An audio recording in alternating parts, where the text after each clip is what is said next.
Welcome to the Pandemonium Witches podcast, where the ADHD has just a touch of the tism, where the true crime is just as scary as the hauntings and unsolved cases, and the hosts never stay on topic for long. I'm Kat. I'm Rachel. I'm In. And I'm Meg. We are the Pandemonium. Oh, good morning. Good mornings. I'm as awake as I'm going to be. AM. Oh, yeah. Totally great morning. I woke up with heartburn. Mm-hmm. It's great. I guess it's not like waking up and first thing you're having to do is puke. True, I'm not there yet. I don't know if I'll ever be there. Hopefully not. We can hope. We can hope. So, we've had quite an interesting month as far as podcasting goes. Oh, you can say that. Let's see here. So, the last few episodes have been very graphic. Yeah. So let's go over the last couple of episodes. So, if you're just joining us, hi, hello, good morning. We did the unsolved case of Liz. Take your meds, you heathens.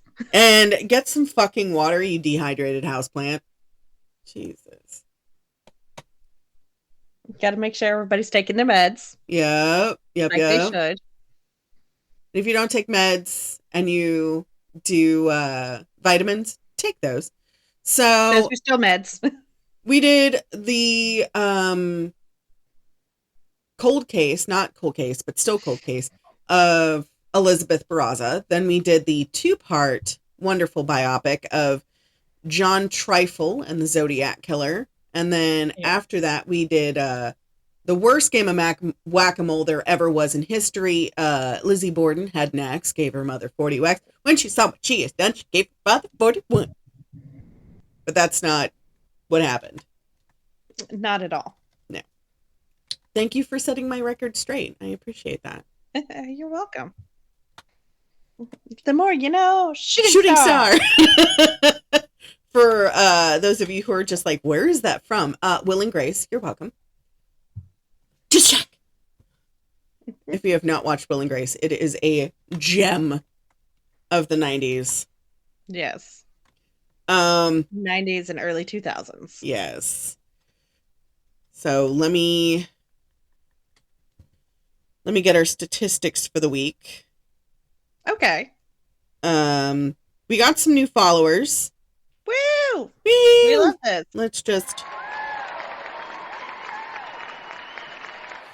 so right now we are sitting pretty steady at 90 followers. We have 2,026 streams.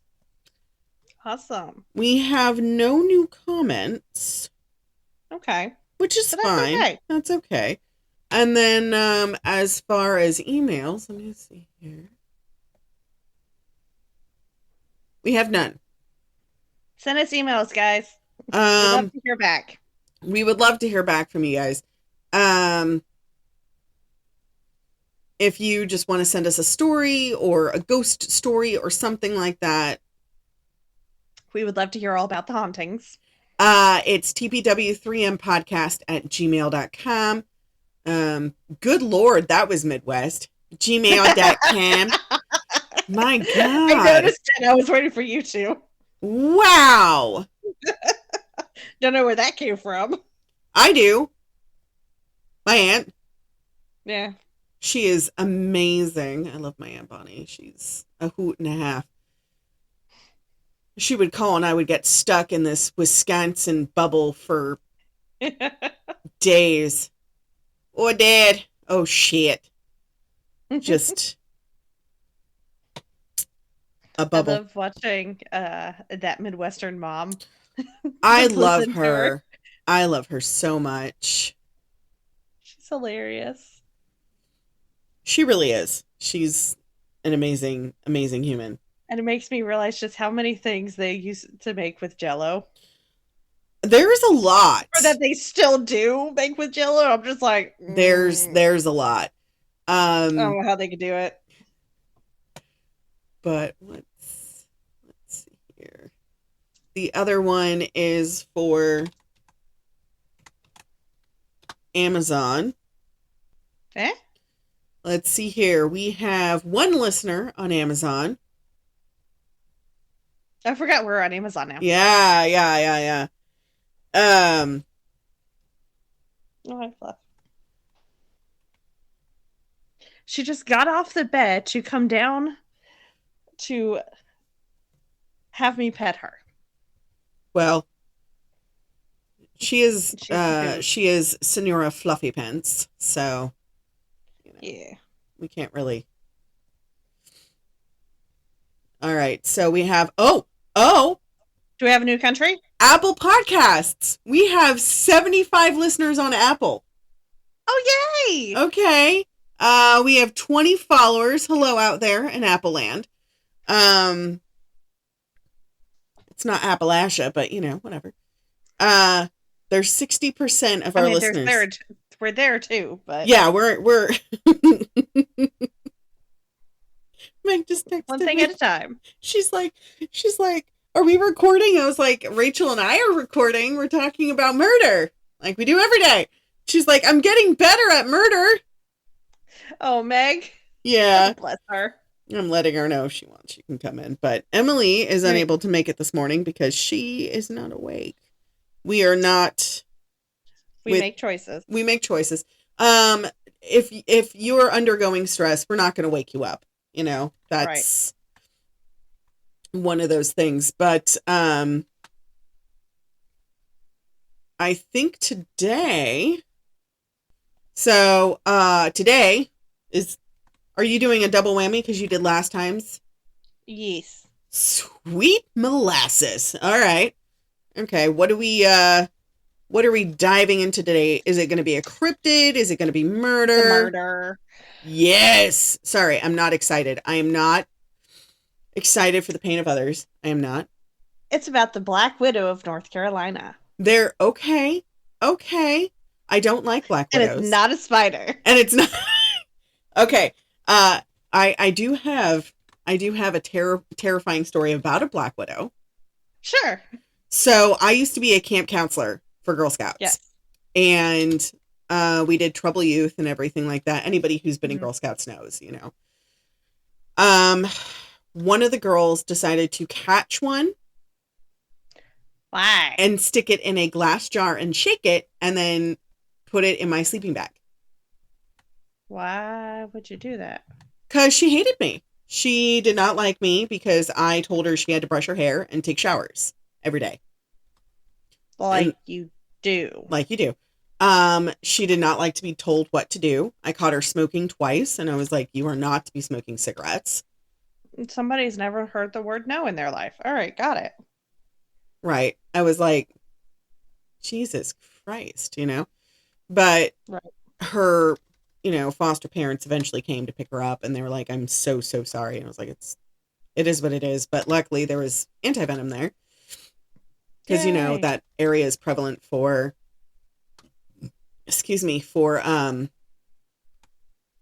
wolf spiders. Right. Brown recluse. Brown recluse. I was about to say wolf spiders don't usually bite. They don't typically bite, but that area was prevalent for wolf spiders, black widows, and brown recluse. And so they had anti-venom for all three just in case. And they were like, oh, well, at least we know it works. And I was like, yeah, right. Glad about that. So we're glad I was that person. So we're talking about Black Widow, not the spider. Yes. Okay. Her name is Blanche Taylor Moore. Wait, so she's still alive. Yes. Fuck her. Okay, keep going. I'm here. She is one of 4 women on death row in North Carolina. What? Mm-hmm. Okay, that's crazy. All right. To the Black Widow of North Carolina, we hate you. She's like 92. We still hate you. Don't care. She was born February. So this is too long, didn't read. Okay. Born in 1933, is an American convicted murderer and a possible serial killer from Alamance County, North Carolina. We hate it. She's currently waiting for execution for the fatal poisoning of her boyfriend from 1986. Ew. And is also suspected of killing her father, mother-in-law, and first husband. What? Okay, and that's also crazy. The attempted murder of her second husband in 1989. Of course. Of course. Of course. You ready for this? No. But you're going to read it anyway, so I mean. Of course. Of course. Like, you know, we always say, Willie Mae's here. There's always more. There's always more. This is a Pandemonium Witches podcast trigger warning. The following episode contains graphic violence and gruesome depictions. Listener discretion is advised. She was born Blanche Kaiser in Concord, North Carolina on February 17th, 1933. Her parents were Parker Davis Kaiser, who was a mill worker and ordained Baptist minister, and mother was Flonnie Blanche Kaiser. Flonnie. Wow, that's a terrible name. Old Parker was a womanizer and an alcoholic. Okay. And Blanche later claimed that he forced her into prostitution to pay for his gambling debts. Wow. Fuck him. I mean, I guess, okay, for him, he got his desserts, I guess. But still, like, why? He died of a supposed heart attack in 1966. Well, there also wasn't testing. Blanche made a stab at reconciliation with her father. Oh. But suddenly, his health took a turn for the worse soon after she arrived. Sure it did, sure. Blanche lingered at his side to nurse him to the bitter end. But his death attributed to a heart attack triggered by chronic emphysema. I mean, is what they were saying. Right. It does happen. It does happen, but it's not. Keep going. So because of how her father treated her, she was known to switch from quoting scripture to sexually explicit topics in the same breath as a youth. Those youths, get off my lawn. That's disgusting. So fast forward a little bit of time to May 29th, 1952. She married James Napoleon Taylor, who was 5 years her senior, to get out of the house. Wow. Okay. All right. James was a veteran and a furniture restorer. Good for him. Their first daughter, Vanessa, was born in 1953, and another child, Cindy, followed in 1959. Okay. So after their first daughter was born, Blanche started working as a checker at the local Kroger supermarket. Love a working woman. We love a working woman. Second daughter, Cindy, her birth preceded Blanche's elevation to head cashier by a matter of weeks. Oh, okay. However, things weren't all peachy keen in the Taylor household. Of course not. Apparently, old Jamie dear was cut from the same cloth as her father's. No. He was a hard-drinking, compulsive gambler who sometimes disappeared for whole weekends only to return empty-handed with a little excuse for where the money went. Thanks, I hate it. So Blanche retaliated the only way she knew how, and that was to have a series of affairs at the supermarket with her coworkers and betting her male supervisors. What? She Which, a of course, hussy. sparked violent arguments back at home. Of course. Of course. Ow. That was my ankle. But the fact like she made it to head cashier before she started this, Right. That was like a super high position Right. for a female employee at the time. Like,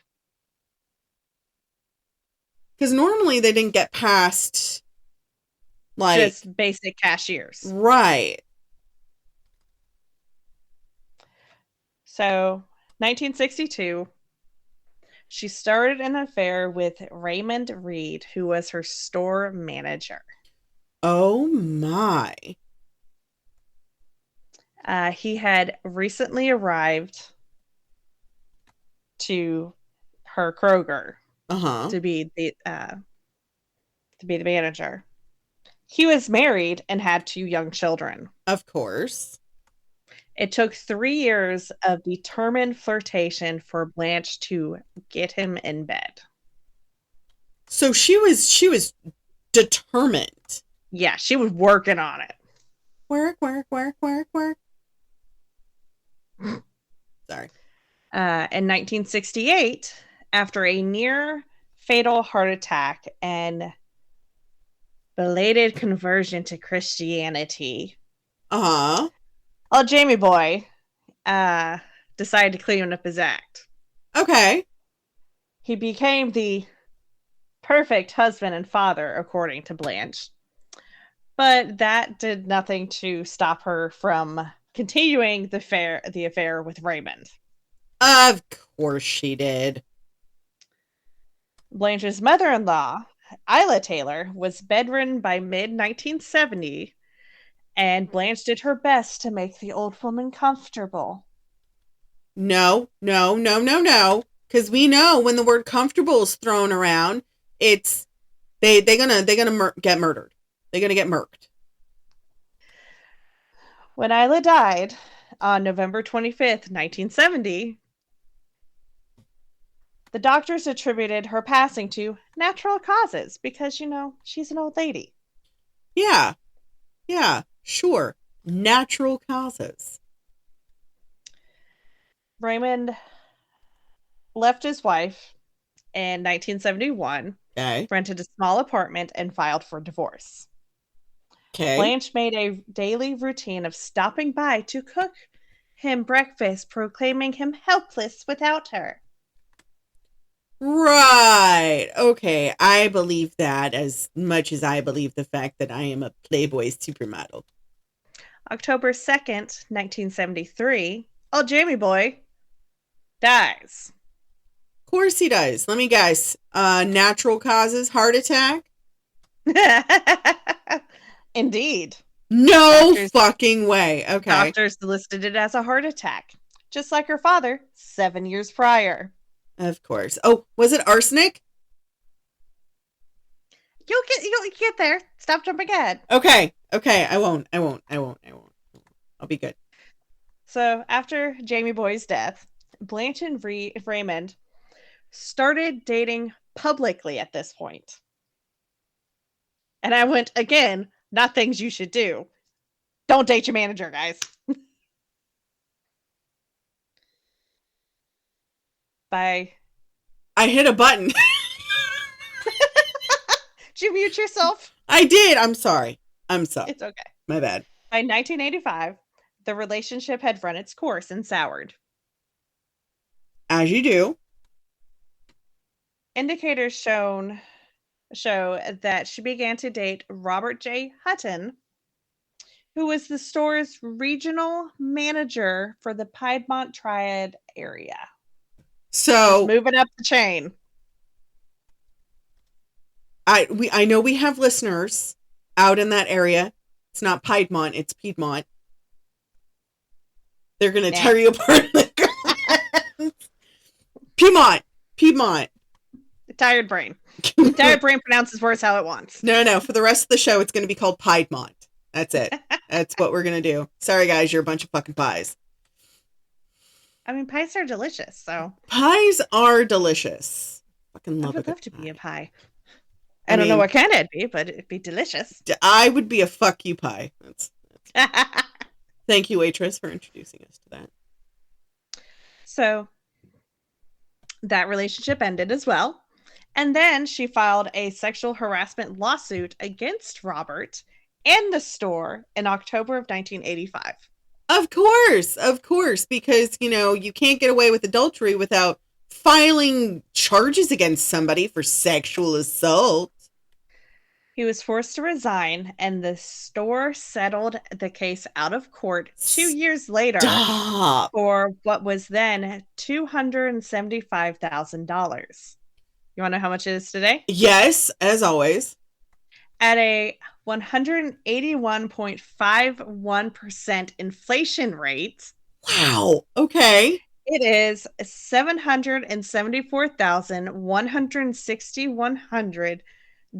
$774,161.31. Damn. Yeah, That's a lot of cheddar. it's a lot. It's a lot of cheddar. Also, in 1985, she accused an unknown pervert of starting two fires that damaged her mobile home. Baby, it's a mobile home. A shift wind. A shift wind will cause any damage to a mobile home. Jesus. Well, of course, ironically, with, Mm. Sunday being Easter, on Easter Sunday, she met what was to be her second husband, Ah. Okay. the Reverend Dwight Moore. Okay. He was the divorced pastor of the Carolina United Church of Christ in rural Alamance County. As you do, right? Out They there. began to share meals together. But Mm. she had to conceal this relationship due to the lawsuit against Kroger, which stated she was completely alienated and antagonistic towards Agnostic? men. Antagonistic? Antagonistic. Antagonistic. Antagonistic. Yeah. Brain doesn't want a brain. It's fine. Words are hard, guys. It's fine. It's fine. You're good. Towards men and has not been able to maintain any meaningful social contacts with the opposite sex. While she Bitch. was dating Dwight, she asked him to get her arsenic based ant killer. Of course. As you do in that day, because that's what they used. Now we use Yeah. things like borax and cinnamon. Mm-hmm. Mm-hmm. So in 1986, Raymond developed what he thought was shingles. He was hospitalized in April and Mm-hmm. died on October 7th. Of course. Of course. After his death, Blanche and Dwight began to see each other in publicly. Okay. The lawsuit with Kroger was settled a year later, Okay. and the doctors indicated that the death of Raymond was Guillain-Barré syndrome. Right. Okay. Because that's a rare disorder. So, Yeah. sure. Okay. Blanche and Dwight got engaged Mm. and started making plans. Mm-hmm. But then Blanche was diagnosed with breast cancer in 1987. Okay. So the wedding date was pushed to November of 88. Okay. Okay. Mm-hmm. Then Blanche developed a mysterious internal ailment that required 2 surgeries to correct. Okay. Apparently, I put a mysterious intentional ailment. I mean, it might have been. Might have been. Right. So on April 19th of 89, Blanche and Dwight were finally married and had their honeymoon in New Jersey. Within days of their return from their honeymoon in New Jersey, Dwight became severely ill and collapsed after eating a fast food chicken sandwich that Blanche had given him. Totally Like you not do. suspicious at all. Right, right. Totally not suspicious.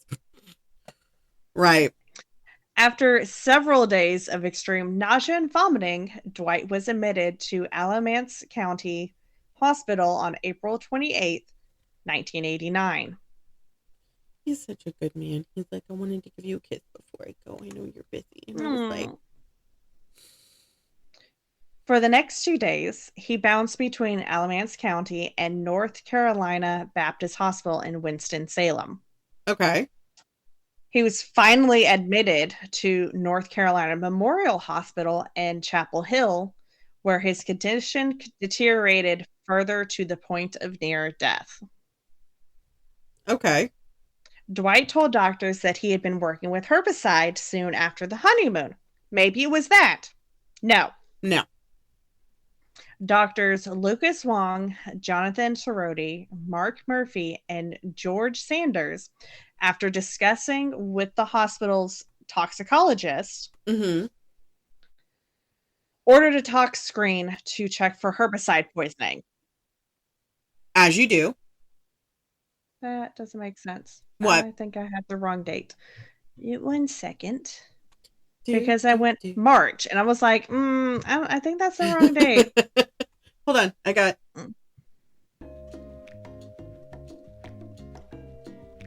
While you're looking for it. I started... I did say March. You did say March. Yeah, no, like, he got admitted in April, but then it says the results came back in March. Maybe the next year? God, I hope not. Otherwise, he was near death for almost a year? Like, freaking 11 months? Man.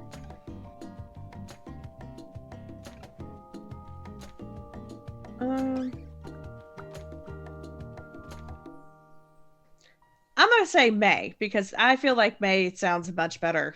Okay, all right. May it is. Anyways, moving on.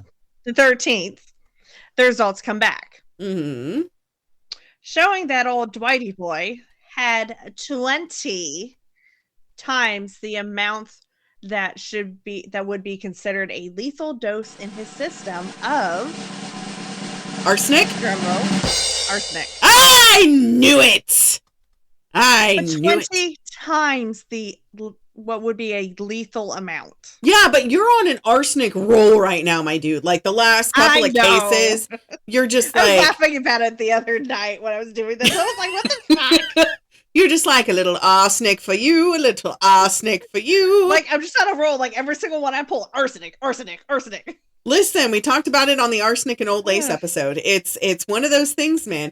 Women, so... pause, because we do this feral, ADHD thing.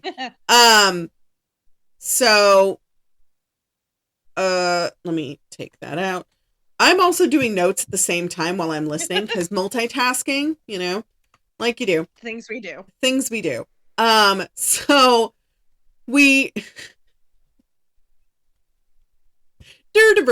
so we have what is it, like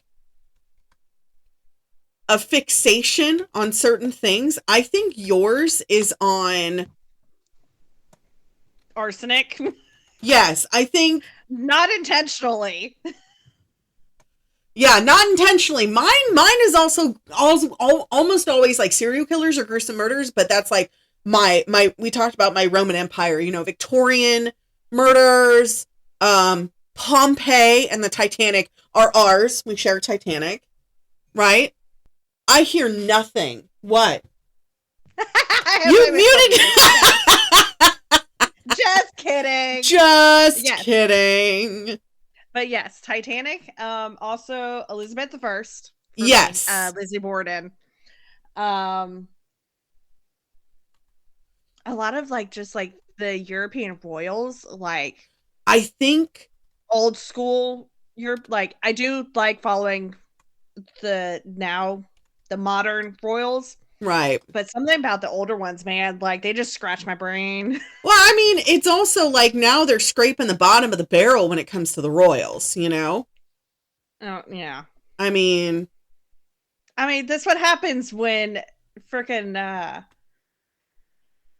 they interbred so much that like they became inbred multiple it's times. like the You hills have have eyes with jewels. like literally when first cousins are marrying first cousins. Like, Listen, we're not talking about a few of our listeners who I know are watching us. I hope they're not watching us. Listen, okay, we talked about this. That's a little terrifying. I'm just saying. Oh, hold on.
Okay.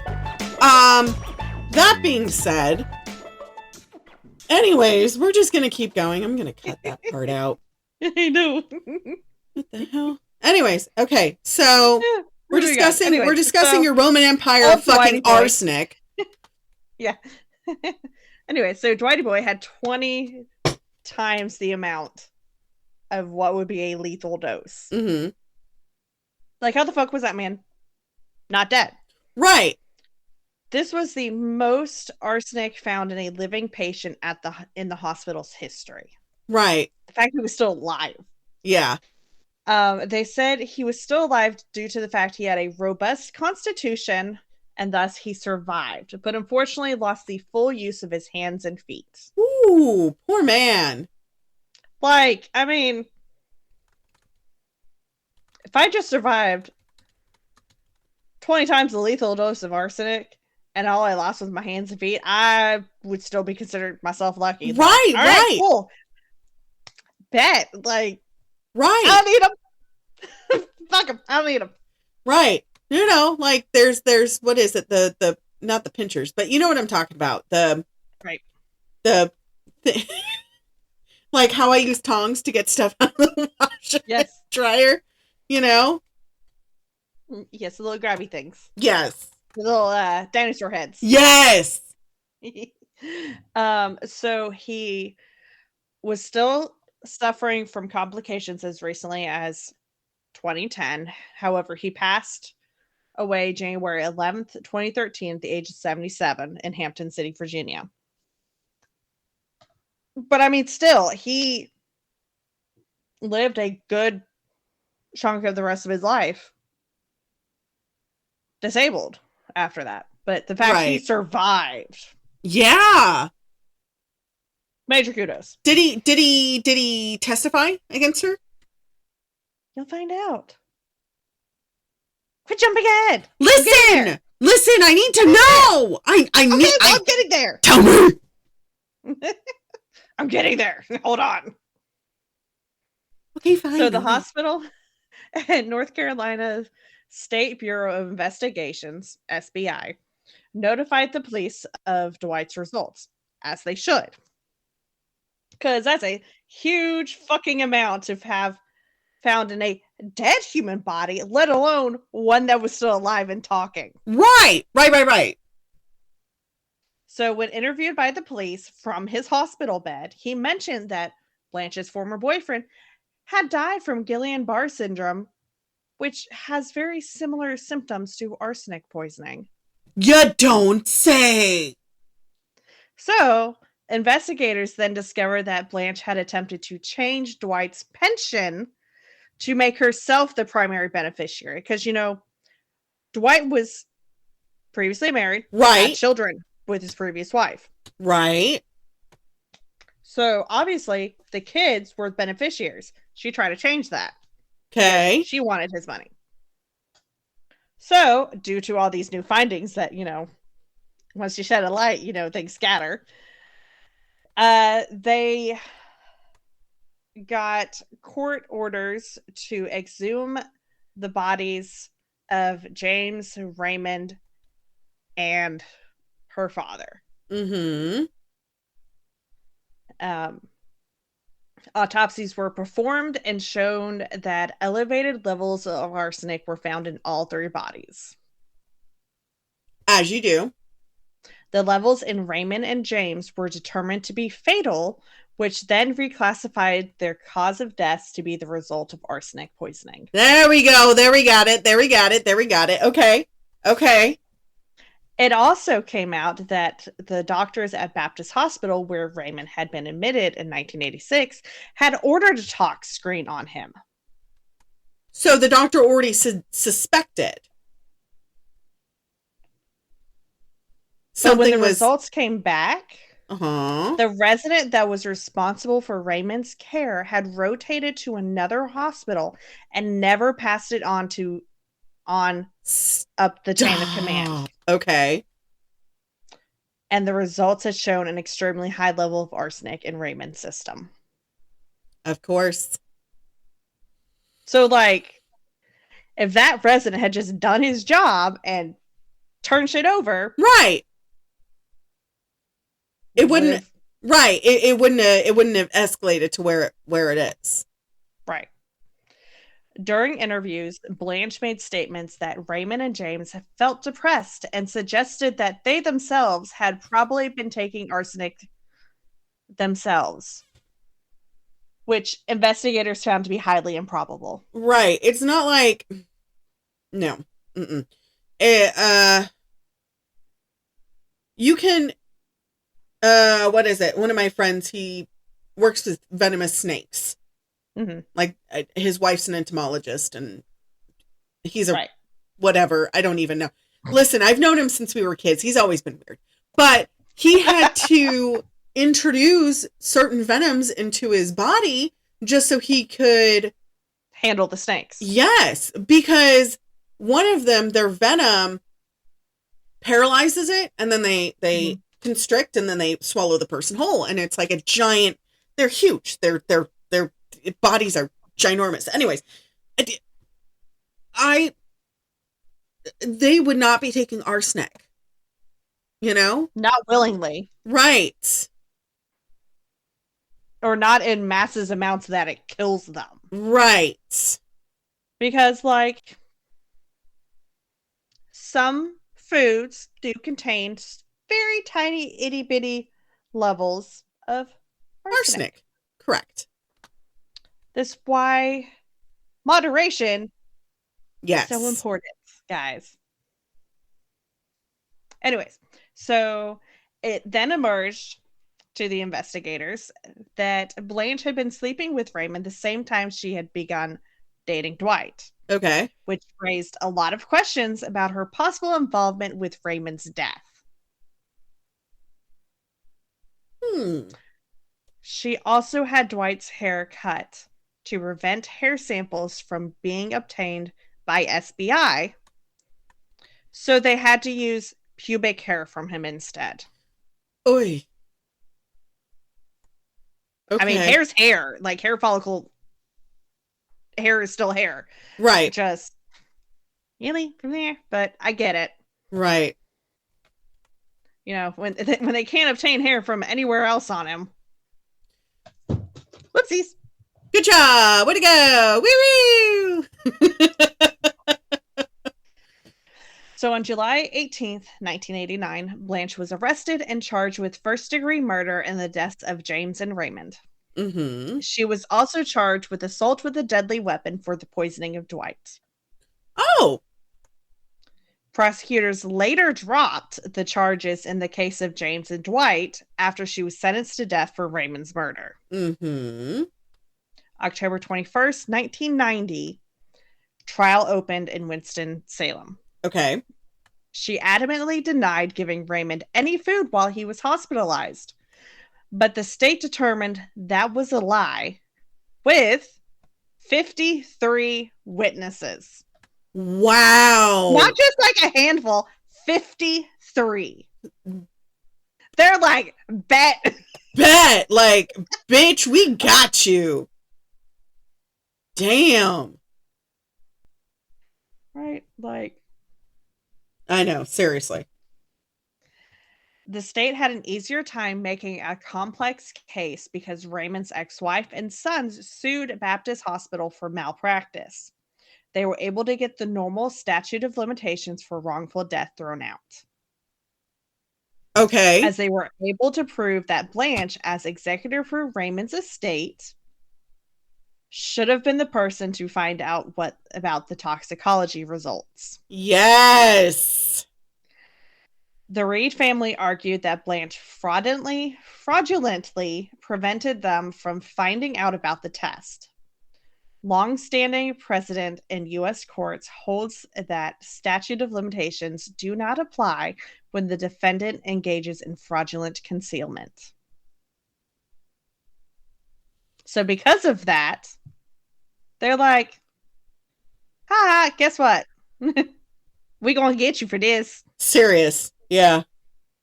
Under the terms of a deal between the Reed family and Forsyth County District Attorney's Office, most of the evidence against Blanche was gathered by the Reed family. Mm-hmm. Longstanding precedents holds that the Fifth Amendment gives defendants broad protection against self-incrimination in criminal cases. With few exceptions, these protections don't apply for civil cases. Right. So, because of all of this, Blanche was convicted on November 14th, 1990. Good. On November 17th, the jury recommended the death penalty. Good. But she's still January, alive. Yeah. January 18th, 1991, the presiding judge concurred with the jury and sentenced Blanche to die by lethal injection. And in my notes, I went, then why is she still fucking alive? Why is she? Well, okay. So for what state is she in? North Carolina. Okay. So certain states have a limitation where you're allowed to be on death row. Certain states are imminent, where as soon as you get told that you're going to die, you die. There's no waiting period, no nothing. California, I think it's like 10 to 15 years, sometimes 20, where they wait on death row, just in case there's any new evidence or anything like that. I know for a fact there's a serial killer at San Quentin, and he's still sitting very lavishly on death row. But it's one of those things where I'm just like, so maybe where she's at, they have kind of like a similar thing, you know? Oh, I kind of go into it. So, great. She currently resides at the North Carolina Correctional Institute for Women. Good. I chose to exclude her prison number. Oh, okay. Because that was also listed, and I was like, let's not say we did. Let's not do that. Yeah. Apparently, due to the automatic appeals in progress, that is how she has survived the last 3 decades and 5 years. She has been in prison since 1990. Fuck her. Fuck her. While in prison, she has written music and has spent her time writing poetry. Health issues have required her to undergo both chemo and radiation therapy. So, fuck her. She should get stage 4, because anybody who premeditates, I understand if you're in an abusive relationship, like, uh, what's her name? Jennifer Lopez, the movie Enough. Ah, I understand that. I understand that. I've been in that situation. Not that particular situation, but a bad situation. I understand if it's abusive. But, like, if you spread your legs, like America spreads her arms for their, cold, hungry, and wet, we're not slut shaming in this house, but I mean, bitch was a hoe. She was married with a whole ass husband and a whole ass family. Like, she could have gotten out if she was unhappy. yes. Grabbed her shit and left. She maintains her innocence to this day. Bullshit! I was waiting to drop that. I call it bullshit. So apparently one of her attorneys misappropriated client funds, including Blanche's own funds, and was convicted of embezzlement. He also had a history of psychological problems. Stop it! In 2010, Blanche and 11 other death row inmates at Forsyth County filed a motion to convert their sentences to life imprisonment based on the state's Radiate Justice Act, which essentially that the issue was the racial composition of the juries. Okay. Which is why she's still alive. Fuck her. Still fuck her. Dwight told Winston-Salem station WXII-TV that he has no objections to his ex-wife seeking to have her death sentence overturned. He also said that the nerve damage he suffers from is a constant reminder of their relationship. The worst lingering effect has been the tremors in my hands and weakness in my legs, along with peripheral neuropathy. Ooh. I never felt the need for vengeance. I have no desire to see her executed. Okay, but doesn't he? Because, I mean, like, he lost his arms and legs. He's essentially a potato. Like, I'm not, like... I was going to go with a sack of flour, but a sack with a potato. Listen, a potato can be anything, you know? I mean, like, I consider myself a potato. I mean, so can a sack of flour. Like, flour turns into many things. It does. It does. Bread for one. But, like, why? I don't understand. I think because of his faith, he couldn't ever hate her. Okay. So he actually follows Christianity and not a sometimes Sunday. It seemed like that. Okay. I get that. So you want to know about the books and films? Oh, yeah. I did read a book on her. Yes. So in 1993, Jim Schultz wrote Preacher's Girl, which was based on the murders. Mm-hmm. He had found evidence that seemed to indicate that Blanche set up Robert, the store's regional manager, right, in the sexual harassment suit and may have intentionally set the two fires. Oh. Later that year, so later in 1993, mm-hmm. Elizabeth Montgomery, our lovely bewitched Samantha, played Blanche in the TV film based on the book Black Widow Murders, the Blanche Taylor Moore story. That's the book that I did read. Jeez. Episode 66, Case 66, The Black Widow, of the Case File True Crime podcast covers the case of Blanche, her crimes, the investigation, and her trial. Okay. In 1999, the Discovery Channel's The New Detective series, Season 4, Episode 6, Women Who Kill, mm-hmm. featured Blanche's crimes. Her crimes were portrayed also in the Evil Lives Here episode, The Black Widow, and the Snapped episode, Blanche Taylor Moore. I have seen both of those episodes. They were very, very good. Yes, as have I. In the reenactment segment of the last episode of season 1 of Deadly Women, Blanche Taylor Moore was portrayed by Maja, I'm going to mispronounce her last name, Meshitic. I 100% know that I mispronounced that. I'm terribly sorry. It's okay. It happens. You're white. But this is true. I'm very white. It's okay. I'm so white that even when I tan, it's just a lesser white. Yep. But yeah, but that's who all I have on Blanche Moore, the Black Widow. Fuck her. Just indeed. Fuck her all the way off. I hated it. Thanks. You're welcome. Oh my god. The fuck. Well, right. That was apparently I have a picker for you Arsenic, do so. You do. So guys, if you want Arsenic to be covered again, Rachel will probably end up picking it because she's got a picker.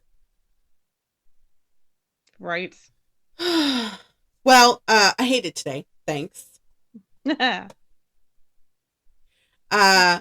So as always, not sorry. Stay feral. Bite the hand. And we'll see you guys next time. Goodbye. Goodbye. Next time on the Pandemonium Witches. From womb to tomb. Complete witchery services. Their bodies were found in the Hocking River and alongside the banks of a cornfield in West Logan. Basically, I put in my notes, basically the court said, we don't care how much evidence that says you're innocent. To us, you're still guilty. So there's a docu-series called Buried in the Backyard. It's on Peacock. Oh, okay. I think it's also on Hulu. You'll see Officer Dickhead. Because he's interviewed in it. Wait, I want to see this. Where can I? Wait, what? Huh? But yeah, no, like the only reason why Officer Dickhead had a job is because he was buddy-buddy with the police chief.